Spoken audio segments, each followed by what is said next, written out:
خبر شامل کرتے ہیں کھیل کے میدان سے بنگلہ دیش کے خلاف آخری ٹی20 میچ میں ڈیبیو کرنے والے فاسٹ بولر شاہنواز دانی کے لاڑکانہ پہنچنے پر ان کا شاندار استقبال کیا گیا۔ شاہنواز دانی کی وطن آمد کے موقع پر ان کے دوست اور رشتہ دار ایئرپورٹ پر موجود تھے، جنہوں نے فاسٹ بولر کو ہار پہنائے۔ یاد رہے کہ شاہنواز دانی نے بنگلہ دیش کے خلاف ٹی20 میچ سے انٹرنیشنل ڈیبیو کیا اور اپنے پہلے انٹرنیشنل اوور میں وکٹ بھی لی۔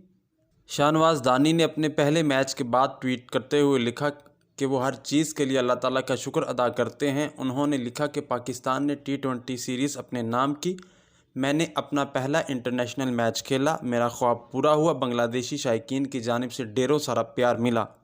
دانی نے مزید لکھا کہ اور میں اپنے پاکستانی شائقین کا بھی شکر گزار ہوں کہ جنہوں نے مجھے سپورٹ کیا اور پیار کیا۔ اپنے ناظرین کو بتاتے چلیں کہ ٹی20 ڈیبیو سے قبل شاہنواز دانی نے والدہ سے ویڈیو کال پر بات کی تھی اور انہیں اپنی کامیابی کے لیے ڈھیروں ساری دعا کرنے کا کہا تھا۔ فاسٹ بولر نے کہا کہ میری خواہش تھی کہ میں اپنے گھر والوں کے سامنے ڈیبیو کرتا، مگر بنگلہ دیش میں ہونے کی وجہ سے گھر والوں کے سامنے ڈیبیو ممکن نہ ہو سکا۔ ان کا مزید کہنا تھا کہ میں نے ہر سطح پر محنت کی ہے، لاڑکانہ کا پہلا کھلاڑی بننے پر خوش ہوں، یہ میرے لیے اور لاڑکانہ کے لیے قابل فخر بات ہے۔